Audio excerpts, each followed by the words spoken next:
दोस्तों, हम लगातार आदिवासी विश्व इस यूट्यूब चैनल के माध्यम से मुंडा आदिवासी समुदाय के आदिवासियत को जानने समझने की कोशिश कर रहे हैं। आज हम इसी आदिवासियत का एक पक्ष मुंडा आदिवासी समुदाय का करम त्यौहार के संबंध में जानने की कोशिश करेंगे। तो चलिए वीडियो को शुरुआत करते हैं। मुंडा आदिवासी समुदाय करम त्यौहार सितंबर माह में मनाता है। घर आंगन और अखड़ा में करम की 2 डालियाँ गाड़ दी जाती है। तत्पश्चात उसकी पूजा आराधना की जाती है। भादो महीने के एकादशी के दिन यह त्यौहार मनाया जाता है।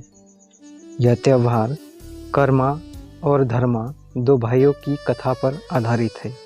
इस त्यौहार के 2 रूप मिलते हैं, राजकर्म और देशकर्म। राजकर्म परिवार के स्तर पर घर के आंगन में मनाया जाता है। देशकर्म गांव के अखाड़े में संपन्न किया जाता है। राजकर्म में परिवार का मुखिया अन्य सदस्यों के साथ जंगल जाता है। वहाँ से करम पेड़ की डाली काटकर लाता है।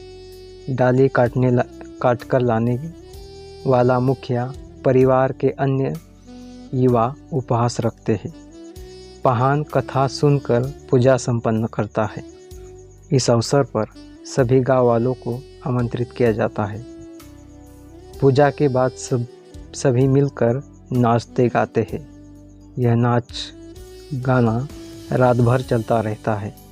दूसरे दिन प्राय गाड़े गए करम की डाली को नदी या तालाब में विसर्जित किया जाता है। देश कर्म में गांव के पहान और युवक युवतियों द्वारा सामूहिक रूप से करम की डाली को अखड़ा में गाड़ा जाता है। इस अवसर पर पहान कर्मा और धर्मा की कथा सुनकर पूजा संपन्न करता है। गांव की सभी महिलाएं नहा धोकर स्वच्छ कपड़े धारण करती है। घर से दीपक, सखुआ का गोंद, अगरबत्ती, सिंदूर, दूध, चूहा आदि लेकर अखड़ा आती है। वह करम देवता से अपनी इच्छानुसार वरदान मांगती है। तो दोस्तों, इस प्रकार से हम मुंडा आदिवासी का करम त्यौहार का स्वरूप समझ सकते हैं। धन्यवाद।